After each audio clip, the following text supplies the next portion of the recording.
Thanks, bud. Tonight, we will be talking to 9 different pieces of sculpture from 3 different historic periods, and I guess we should just get right into it. So, first up, in the studio with us, we have the anthropomorphic stele. Hi! Hi! As far as I know, you were found in a small village in Saudi Arabia with 3 other figures, a lot like you. How are you different from them? Well, I am the tallest out of these figures, but what really separates me and my companions from other art at the time is the fact that it is believed that we were grave markers, which would have made us some of the oldest examples of using steles as grave markers. Alright, I think you've hit upon a really important point there. While there have been, grave sites going as far back as 6,300 BCE, they didn't really become common until about 3,000 years later. The fact that you are believed to not only have been a burial site but a grave marker for a specific individual really is unusual for that time. Individual grave sites didn't come along until much later. There were few examples, but the fact that you are an individual grave site really shows that the people who created you had a respect for the body even after death. Another important thing is that you are an individual. You represent a human, and while there's not a lot of specialization in your facial features, you definitely do represent a human, which was also uncommon, especially in that region.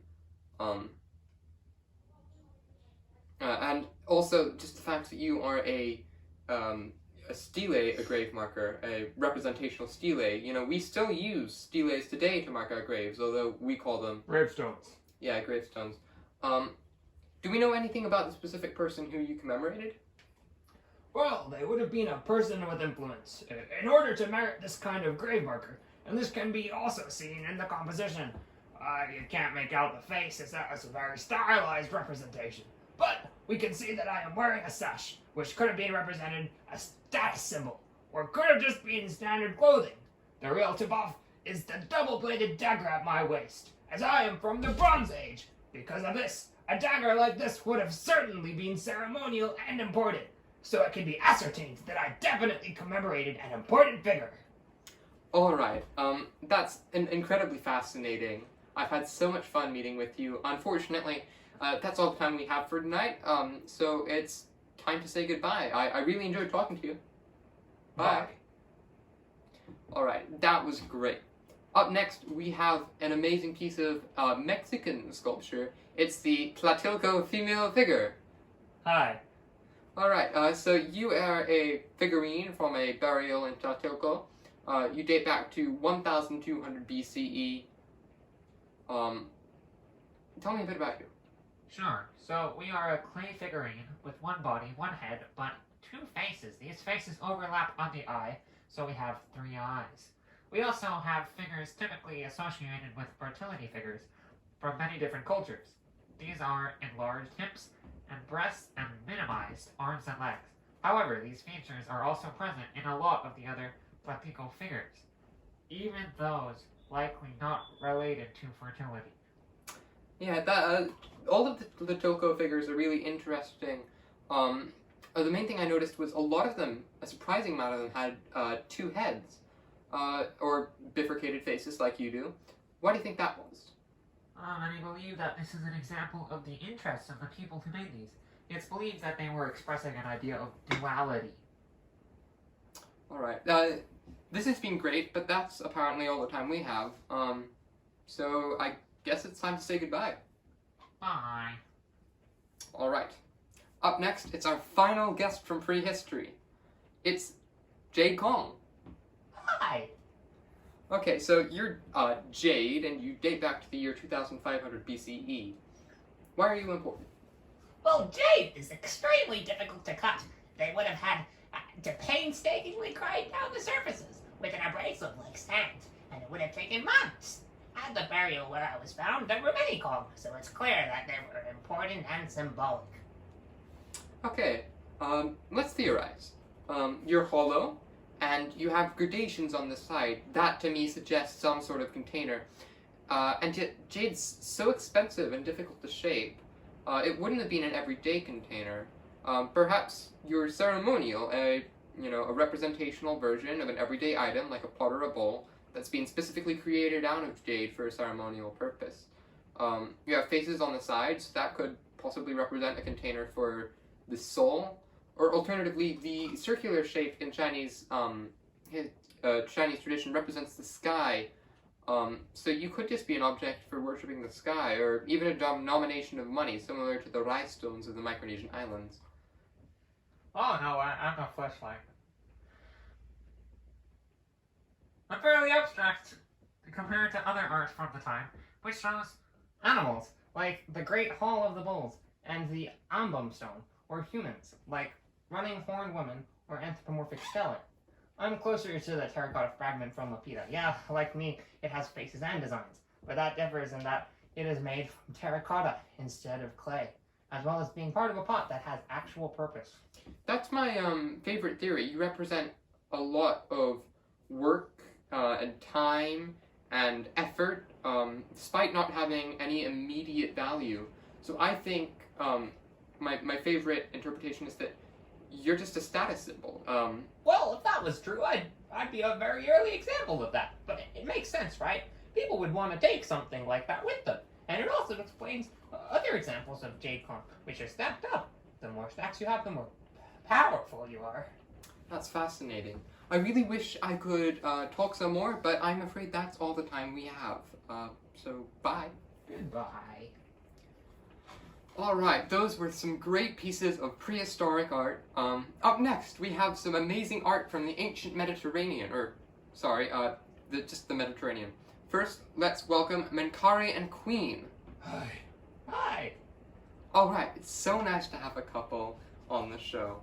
So you are a representation of the pharaoh Menkare and his queen, but you also stand as a singular example of Egyptian art. Can you tell me a bit more about that?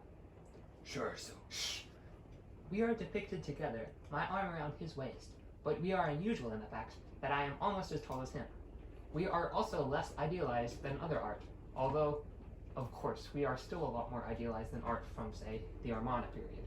This can be seen from the individualistic features of our faces. And also, shh! And also, we are highly polished, and it's believed that we were painted. The paint would have worn off the polished surface, revealing dark stone under, and showing a transition from the worldly to the immortal. That's really interesting. One of my favorite parts is the role that you play in the sculpture, Queen. You, in most Egyptian sculpture, women are shown much smaller than men and standing still, just because of the hierarchy of scale. In this, however, you're much closer in scale to the pharaoh, probably just about the same as you would have been in real life. And also, you're in contrapposto. Any theories as to why that is? Well, based on the way I stand with my arm around him in almost a protective way, it's being theorized that I'm not really the queen, and that I'm instead the queen mother. But we can't know for sure because the sculpture is unfinished. The legs aren't fully polished and there's no inscription. I didn't know that. I'm afraid that's all the time we have. So it's time to say goodbye. Bye. Shh. Bye. Alright, that was great. Now it's time for Duriferous. Hi! Hi! Okay, so I believe that you're a Roman copy of a Greek original, is that correct? Yes! I'm a Roman marble copy of a Greek bronze statue. And the Romans added the stone for support because solid marble is a lot heavier than solid bronze. Speaking of your creation, you're actually the first sculpture we've had on tonight for which we actually know the sculptor. Good old Polycletus. He is a famous sculptor, but I'm definitely his most well-known work. He didn't actually call me Dariferous, by the way. That came later. Officially, I'm called Cannon. Not after the artillery piece, but after the idea that I show the cannon of the human body. I think that's really central to your design. The whole impetus for creating you was that the idea of the ideal human body that was so central to Greek art at the time. Additionally, you look much more natural than preceding art pieces like Anavisos Koros. Overall, I think that you represent definitely one of the high points of the Greek High Classical period. Thanks. Unfortunately, that's all the time we have for tonight, so it's time to say goodbye. Bye-bye. Okay, that was great. However, it's time for a truly world-famous sculpture. Give it up for Winged Victory! Oh, please, call me Vicky. Yeah, I suppose that's easier to say. So, Vicky, I heard that you are a prime example of Hellenistic art, is that right? Yeah, I was created somewhere between 200 and 190 BC, which puts me in the Hellenistic era. Yeah.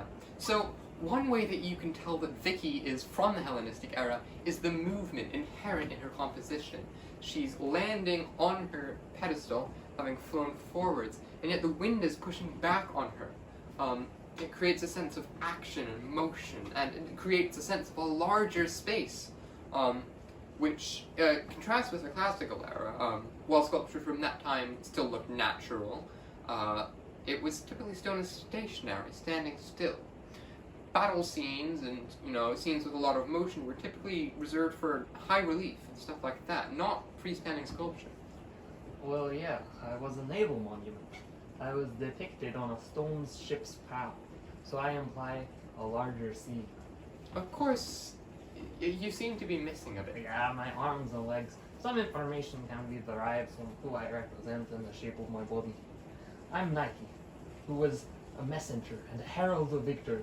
Because of that, and because of my position, it seems as though I would have been shouting or perhaps blowing a horn. Either way, announcing the naval victory which I represent. Also missing are other parts which have been restored, including my right wing. Do we know which victory you represent? No, we don't. My past is really quite unknown. My artist, my placement, which battle I commemorate, it's all unknown. Alright, thank you so much. I've really enjoyed this talk, but we have to be getting on to the next guest, so bye. Bye. Alright, those were 3 examples of ancient Mediterranean, and it's now time for art from early Europe and the colonial Americas. So without any further ado, let's give it up for Donatello's David! Hey. Alright, let's get to it. So David, you were the first, freestanding bronze statue made during the Renaissance. The first, in fact, since the Greco-Roman period. Why do you think that was? Well, my creator, Donatello, had made another David before me, but it's true that I was in fact a revolutionary sculptor for the time. I was made using the lost wax method, and so I'm actually hollow. Okay, so what do you represent? I'm a representation of a David from the biblical story of David and Goliath. During a war between the Israelites and the Philistines sent forth the champion, who is a young shepherd boy, comes forward and challenges him. And no one, the Philistines said Goliath is a giant, no one wants to fight David, who is a young shepherd boy, comes forward and challenges him. Obviously everyone thinks David is done for, but he refuses. Armor and a sword, and goes out into the field. And just when everyone thinks he's gonna die, he basically skullshots Goliath with his sling. He then cuts off Goliath's head with his own sword and emerges triumphant and unharmed. This is what I portray. My foot is on Goliath's head, his sword is in my right hand, and his stone is in my left hand. Yeah, but you aren't triumphant. You are triumphant. You've emerged victorious from the battle, but you don't seem to be overly celebrating. We've just had Winged Victory on the show, who was, likely giving the cry of victory, either shouting or trumpeting. But you, despite just having overcome great odds, you're looking down at the ground, almost contemplative. Part of my Greek heritage is the way I stand, because the Greeks traditionally divided the body into 4 quadrants. My left leg is tense, it's weight-bearing, and my right leg is relaxed and resting on Goliath's head. Meanwhile, my right hand is tense and on my hip, while my left hand is resting on the sword of Goliath. It creates a sort of rest and an S-curve in my body. Yeah. Alright. Thanks so much for illuminating all of this. I'm afraid that's all the time we have for you, so say goodbye. Babbity boopy. Up next, from early Europe, we have a spectacular piece of architecture. It's the Chartres Cathedral. I'm a cathedral! Welcome to the studio, Chartres. I'm so happy to be here. Happy to have you. So, Chartres, you are a cathedral of two worlds. You've got a combination of both Romanesque and Gothic tradition. Why is that? Well, I was built on the site of a Roman temple, and there has been a site for Christian worship in my location since 200 CE. By the year 1000, I had grown into a substantial Romanesque cathedral because I received a relic in the 9th century. This was the tunic of the Virgin Mary, and it made me immensely powerful and also immensely rich. Because of this, when I mostly burned down in 1911, I was reconstructed in the new Romanesque style, with reconstruction starting in 1220. Part of my Romanesque can still be seen in the west-facing facade, but I am mainly a Gothic builder. 1911, don't you mean 1194? 1194. Okay. Tell me a little bit about your Gothic construction. Sure, I'm based on the Basilica plan, but unlike a lot of Romanesque buildings, I am tall to an extreme. My nave is 121 feet tall, and my tallest tower is 371 feet tall. This is due to the integration of flying buttresses into my construction. Before this, the buttresses had been concealed, so my showing of the buttresses and featuring of them was unusual. Okay. Unfortunately, that's all the time we have with you tonight. So I'm afraid it's time to say goodbye. Bye. All right. We now come to our final art piece for tonight. Here with us from its home of 503 years, it's the School of Athens. Hi! Welcome to the studio. So you're different from any other of the other pieces that we've had on tonight in that you are a painting rather than a sculpture or a building. You're a fresco, and so that means that you need to be interpreted differently. What do you depict? Well, in the center I have two famous philosophers from Greek times, Plato and Aristotle. Plato, in Greek academics, argued that all philosophy could be derived from the heavens, and that everything came from above. Aristotle, meanwhile, argued that the world was the center of it all, and that earthly things should also be considered. Yeah, and I think that opens up some room for a lot of discussion about the difference between your two halves, because the two central philosophers are mirrored in the larger picture. There's famous philosophers that were on their side of the debate, on their side of the painting. I'll start with Plato. Plato was famous for the invention of the Platonic ideal, in which he states that all things can be described as manifestations of universal relationships and universal objects. Everything is a copy of some greater ideal. This is seen in his clothes, as he wears red and purple, which are the colors of fire and air, or were at the time. And he's also surrounded by people like Pythagoras, who discovered harmony in music and mathematics. And there's a statue of Apollo, who is the god of, the sun and music and poetry, all idealized things.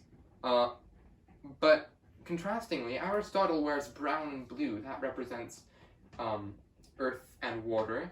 And on his side, he has Euclid, who is credited with the invention of modern geometry, and a statue of Athena, who was the goddess of, wisdom and warfare. Euclid represents the idea of measuring and the practical in-world ideal. Overall, I think the division between these two types of thinking. Another thing that can't be understated is the setting. Despite this being set in Athens, it's a very Roman setting, with coffered barrow vaults and stereotypical Roman style. I think a really important thing to consider with you is your location and your painter. You were in a library in Vatican City, and you were painted by Raphael at essentially the same time that Michelangelo was painting the ceiling of the Sistine Chapel. Knowledge is really a central part of your design. Thanks. Unfortunately, that's all the time we have for tonight, so it's time to say goodbye. Bye!